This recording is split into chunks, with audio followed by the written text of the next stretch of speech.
আজ আমরা object oriented programming যে মেন পিলার আছে, যেমন এনক্যাপসুলেশন, পলিমরফিজম, অ্যাবস্ট্রাকশন, ইনহেরিটেন্স, সেই পিলারের মধ্য থেকে আমরা আজকে ইনহেরিটেন্স নিয়ে আলোচনা করব এবং জাভা প্রোগ্রামিং করে দেখব ইনহেরিটেন্স।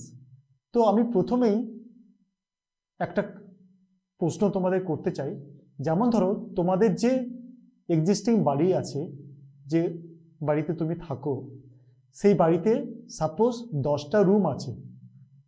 এখন বাড়িতে লোক সংখ্যা বেড়েছে, তো আরও 2টো রুম তোমাদের দরকার। তো তাহলে কি করবে? অবভিয়াসলি 10টা রুম আছে, আর 2টো রুম বাড়িয়ে নিতে হবে, ছাদে হোক বা পাশাপাশি জায়গা থাকলে সেখানে। তো এমন কি কেউ করবে যে আগের যে ওই বাড়িটা আছে পুরোটা বাদ দিয়ে নতুন করে আবার স্ক্র্যাচ লেভেল থেকে আবার বাড়ি করবে সেই একই রকমভাবে? মানে আগে যেরকম বাড়ি আছে সেরকম প্লাস আরও 2টো রুম।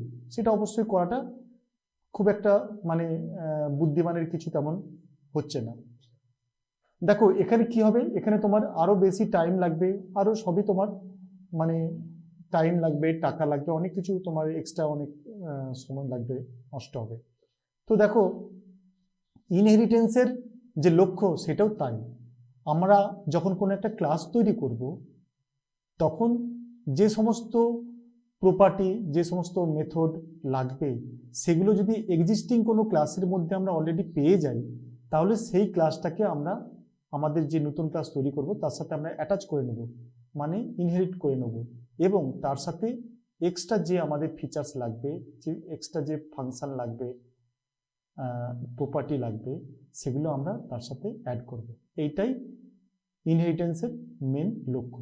দেখো তোমরা স্ক্রিনে একটু দেখতে পাচ্ছ যে যেমন ধরো বি ক্লাস আমরা তৈরি করব, তো এ ক্লাসকে আমরা ইনহেরিট করে নেব। তার মানে কি, এর সমস্ত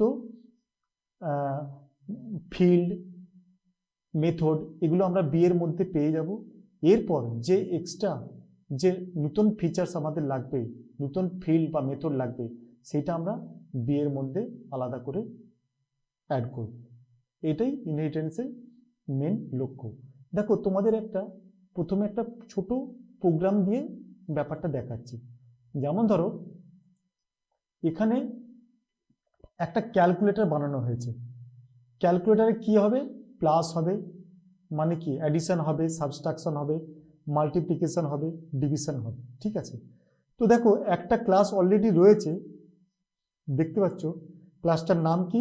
অ্যাডিশন সাবট্রাকশন।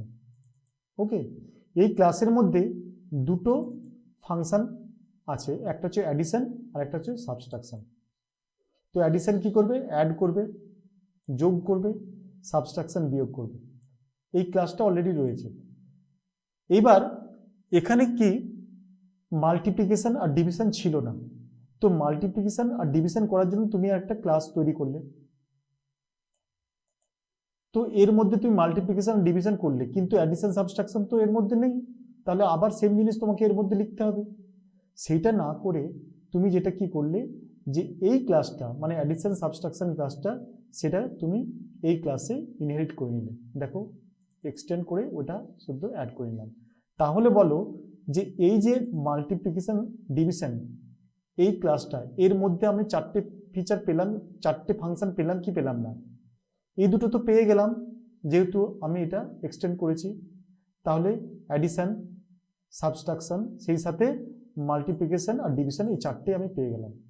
তো তাহলে আমি এই ক্লাসের মানে মাল্টিপ্লিকেশন ডিভিশন এই ক্লাসের যদি আমি একটা অবজেক্ট নিই, দেখো এখানে একটা অবজেক্ট তৈরি করেছি obj_md। তো obj_md ডট করে addition, subtraction, multiplication and division এই 4টেই ফাংশন আমি পেয়ে গেলাম, ঠিক আছে? এটা আমি একবার রান করাচ্ছি। দেখো দেখো a = 20 আর b = 10, তাহলে a + b কত হবে? 30 হবে। সাবট্রাক্ট করলে 20 - 10 10 হবে। মাল্টিপ্লিকেশন করলে কত হবে? 200, আর ডিভিশন করলে কত হবে? 2 হবে। তো এটাকে যদি রান করাও, দেখো 30 10 200 2। ওকে, তাহলে এইটাই হচ্ছে ইনহেরিটেন্স। ঠিক আছে, এখন তোমাদের মনে হতে পারে যে আমি যে ক্লাসটা তৈরি করছি সেখানে যদি আর 4 লাইন, এখানে কত আর 8 লাইনের মতো কোড আছে, এই কোডটা কি এর মধ্যে একবারে লিখে দিতে পারতাম না? দুটো আলাদা আলাদা ক্লাস নেওয়া, এইসব করার কি দরকার? দেখো এখানে তো অবশ্যই 8 লাইনের একটা কোড বটে, কিন্তু তুমি যখন মানে একটা বড় প্রজেক্টে কাজ করবে সেখানে 8 লাইন না থেকে 8000 লাইনও থাকতে পারে। তো সেই 8000 লাইনের কোড আবার তুমি লিখবে? অবশ্যই সেটা করবে না, তাই না? সেখানে তোমাকে আরো অনেক টাইম নষ্ট হবে। শুধু তাই নয়, আরো একটা বড় ইম্পর্টেন্ট জিনিস আমি বলছি, সেইটা কি বলতো? সেইটা হচ্ছে এই যে 8000 লাইনের কোড লিখবে, সেই কোডের মধ্যে অনেক এরর থাকতে পারে, কারণ এরর তো মানে হয়েই যায়, তাই না? কিন্তু আমি যদি ওই 8000 লাইনের কোনো একটা ক্লাস পেয়ে যাই, যে ফিচার্সগুলো আমার লাগবে সেগুলো যদি আমি পেয়ে যাই, তাহলে ইনহেরিট করে নিলে সেখানে আমাদের সময়টা বাঁচলো, কোডটা রিইউজ হলো, এবং সেই সাথে কোনো এরর এলো না। কেন কি ওখানে এরর থাকবে না? কেন কি ওই যে মানে ক্লাসটা যেখান থেকে আমি ইনহেরিট করছি, মানে যেটাকে বেস ক্লাস বলে, তো বেস ক্লাসটা অনেকদিন ধরে চলছে, ওটা এক্সিস্টিং প্রজেক্টে চলছে ওইটা, তো কাজে ওটাতে এরর নেই। ওকে, তো এরর ফ্রি হলো, টাইম সেভ হলো, এবং কোডটা রিইউজ হলো। তো ইনহেরিটেন্সের যে অ্যাডভান্টেজ সেটা ওইটাই, code reusability, save time, error free. Okay, এগুলো হচ্ছে অ্যাডভান্টেজ। তো ডিসঅ্যাডভান্টেজ কিছু নাই? হ্যাঁ, ডিসঅ্যাডভান্টেজও আছে। ডিসঅ্যাডভান্টেজ যেটা হচ্ছে, দেখো প্রথমে এখানে কোডটা, এই যে চাইল্ড ক্লাস যেটা এই বেস ক্লাসটাকে ইনহেরিট করেছে, এখন আমি যদি বেস ক্লাস থেকে কোনো একটা ফাংশনকে মুছে দিই, যেমন ধরো মুছে দিলাম বেস ক্লাস থেকে ওই ফাংশনটা মুছে দিলাম, তাহলে কি প্রোগ্রামটা রান করবে? দেখো রান করে, দেখো এরর এসে গেছে। এই দেখো এরর এসে গেছে। কেন? কেন কি ওই যে বেস ক্লাসের যে ফাংশনটা, ওই ফাংশনটা আমি চাইল্ড ক্লাসে ইউজ করছিলাম, তো তাহলে চাইল্ড ক্লাসে যখন আমি ওটা ইউজ করছি তখন বেস ক্লাস থেকে এইভাবে আমি ওটাকে ডিলিট করে দিতে পারি না। তো যদি কোনো ক্লাস থেকে আমরা অন্য কোনো ক্লাস ডিরাইভ করি, তাহলে ওই ক্লাস দুটোর মধ্যে একটা কাপল, টাইটলি কাপল একটা রিলেশনশিপ তৈরি হয়। দেখো এখানে tightly couple relationship between parent and child class. তো আমি সেখানে বেস ক্লাস থেকে সেই ফাংশনটাকে আপডেট করা বা ডিলিট করা করতে পারবো না। আমাকে সবসময় মনে রাখতে হবে যে ওই বেস ক্লাস থেকে চাইল্ড ক্লাস তৈরি হয়েছে এবং সেখান থেকে ওই ফাংশনগুলো ইউজ হচ্ছে। ঠিক আছে, তো এইটাই ডিসঅ্যাডভান্টেজ, ওদের দুজনের মধ্যে একটা টাইটলি কাপল রিলেশন তৈরি হবে। ঠিক আছে, ওকে। আচ্ছা, আমি যে এক্সাম্পল যেটা দেখালাম, এটা বেস ক্লাস, এখান থেকে একটা ডিরাইভ ক্লাস তৈরি করা হয়েছে, এই ক্যালকুলেটরের একটা কথা বলছি। এছাড়া আর অন্যরকমভাবে ইনহেরিট করা যায় না, ইনহেরিটেন্স আর অন্যরকমভাবে হয় না।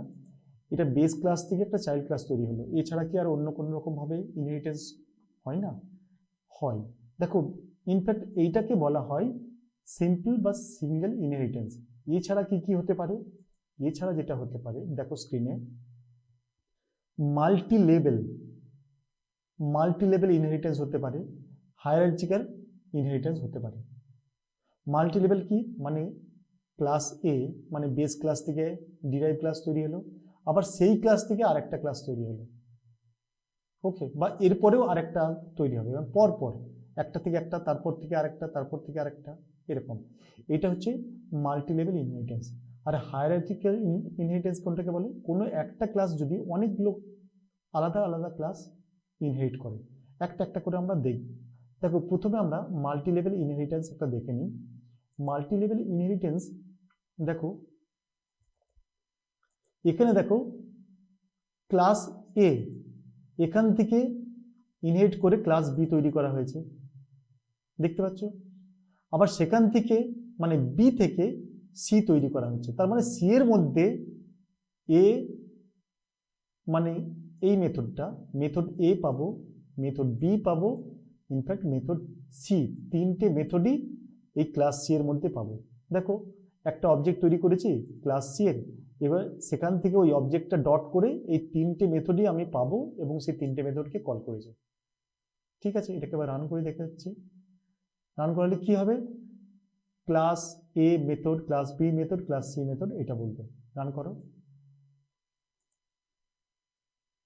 দেখো ঠিক আছে। তো এইটা যেটা হলো, এইটা হচ্ছে তোমার মাল্টি লেভেল ইনহেরিটেন্স।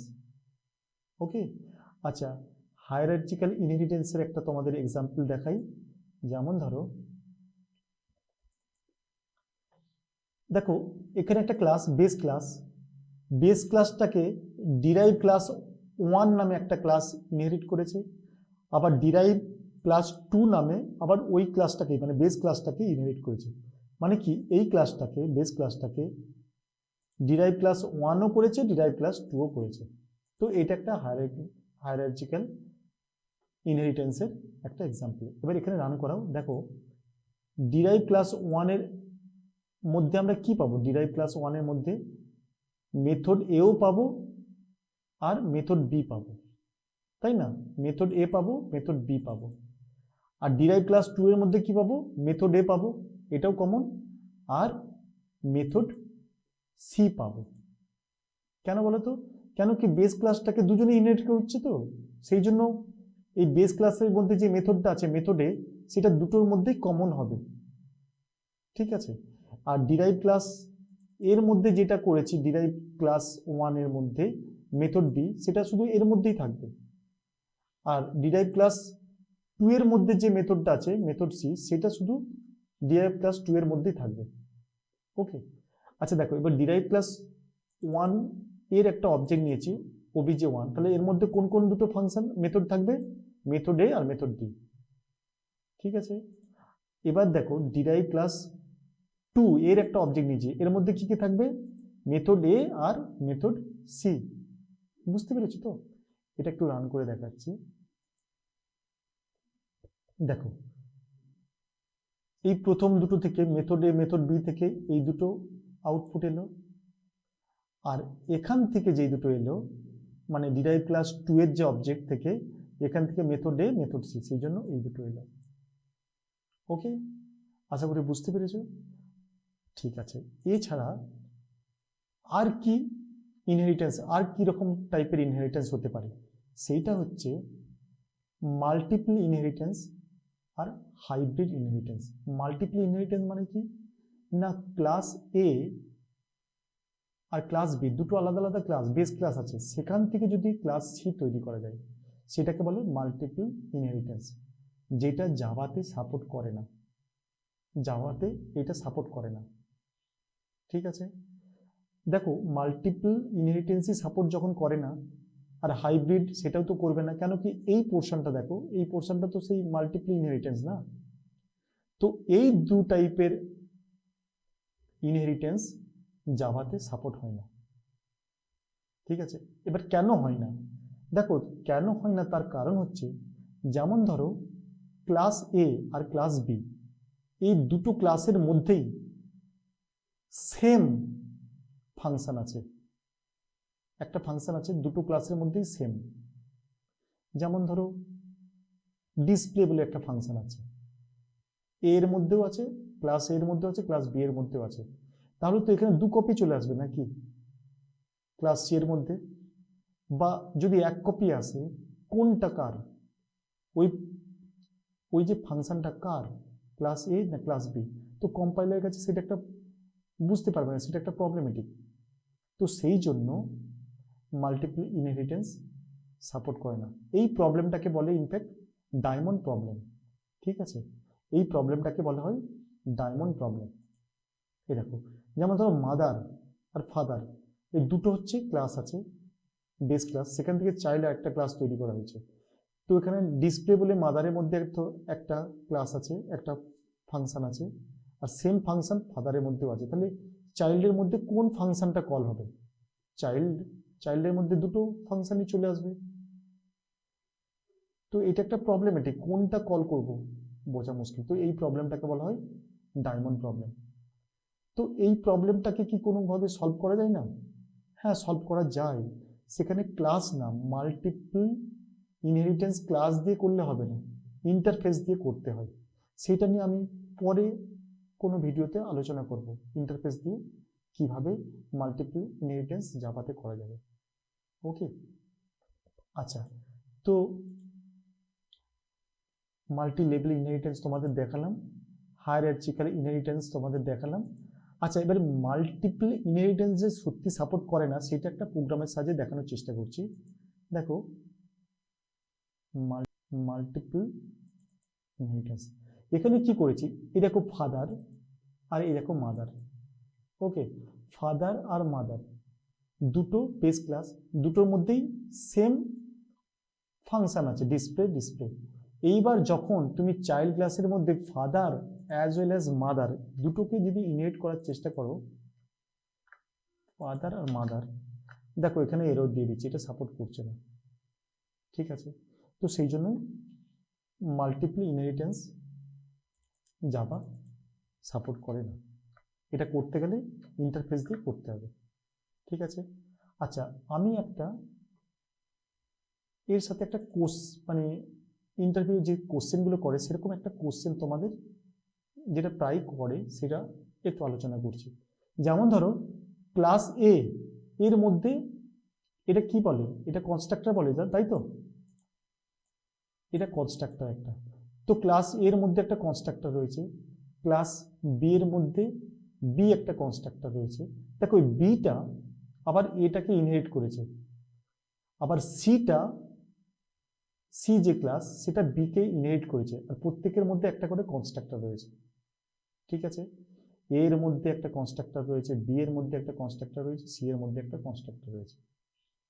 ওকে, এইবার কনস্ট্রাক্টরটা কখন কল হয়, যখনই একটা অবজেক্ট ক্রিয়েট করতে হবে তখনই কনস্ট্রাক্টর কল হবে। এবার আমি সি এর, এই যে সি ক্লাসের যখনই একটা আমি অবজেক্ট ক্রিয়েট করতে যাব তখনই কনস্ট্রাক্টর কল হবে। তাহলে কোন কনস্ট্রাক্টরটা কল হবে, এখান থেকে যদি এই অবজেক্টটা যদি তৈরি করতে যায় তাহলে কোন কনস্ট্রাক্টরটা কল হবে, সি এর কনস্ট্রাক্টরটা কল হবে।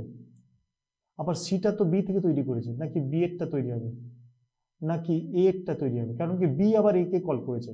তো তাহলেই এখানে তিনটেই কল হবে না শুধু সি এরটা কল হবে, আর যদি তিনটেই কল হয় তাহলে কোন অর্ডারে কল হবে, প্রথমে সি এর, তারপরে বি, তারপরে এ, না প্রথমে এ না বি পরে তারপরে কোনটা হবে, বলো কোনটা হবে, আমাকে কমেন্ট করে জানিও। যদিও আমি দেখিয়ে দিচ্ছি, তোমার কোনটা মনে হয় কোনটা প্রথমে কল হবে ওটা কমেন্ট করে জানিও। দেখো প্রথমে যেটা কল হবে বেস ক্লাসের কনস্ট্রাক্টর প্রথমে কল হবে, তারপরে ডিরাইভ, তারপরে ডিরাইভ। দেখো এটাকে রান করাচ্ছি, দেখো প্রথমেই এ ক্লাসের কনস্ট্রাক্টর কল হলো, তারপরে বি, তারপরে সি। ঠিক আছে, এটা প্রায় ইন্টারভিউ জিএস করে এই টাইপের কোশ্চেন, সেই জন্য একটা আলোচনা করলাম। আচ্ছা, এখানে আরেকটা জিনিস আমি ভুলে যাচ্ছিলাম, সেটা একটু বলি। এই দেখো বেস ক্লাসের এই ক্যালকুলেটরটা, দেখো বেস ক্লাসের যে ফাংশনটা আছে এই ফাংশনটা ডিরাইভ ক্লাসে তো পেয়ে গেল, ডিরাইভ ক্লাসে পেয়ে গেল, কিন্তু এখানে যদি আমি পাবলিক না বলে এটাকে যদি আমি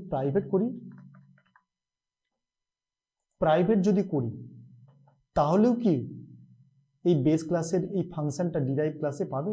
দেখো পাবে না, এরর দিয়ে দিয়েছে। তাহলে এটাকে বলে অ্যাক্সেস মডিফায়ার। আমি অ্যাক্সেস মডিফায়ার সেট করে আমি বলে দিতে পারি যে ওই ফাংশনটা ওর স্কোপটা কত দূর হবে, ও কি শুধু বেস ক্লাসের মধ্যে থাকবে, নাকি ডিরাইভ ক্লাস পর্যন্ত যাবে, নাকি ওই প্যাকেজের মধ্যে যাবে। তো তোমরা জানো অ্যাক্সেস মডিফায়ার রয়েছে পাবলিক, প্রাইভেট, প্রোটেক্টেড, ডিফল্ট। তো এইটা হচ্ছে অ্যাক্সেস মডিফায়ার। পাবলিক করলে এটা পাবে, কিন্তু প্রাইভেট করলে শুধু ক্লাসের মধ্যেই থাকবে। ওকে, পরবর্তী ক্লাসে আমি দেখাবো যে কিভাবে ইন্টারফেস ইউজ করে মাল্টিপল ইনহেরিটেন্স করা যাবে, সেটা আমি দেখাবো। ওকে, তোমাদের কেমন লাগলো তোমরা কমেন্ট করে জানাবে। ঠিক আছে, বাই।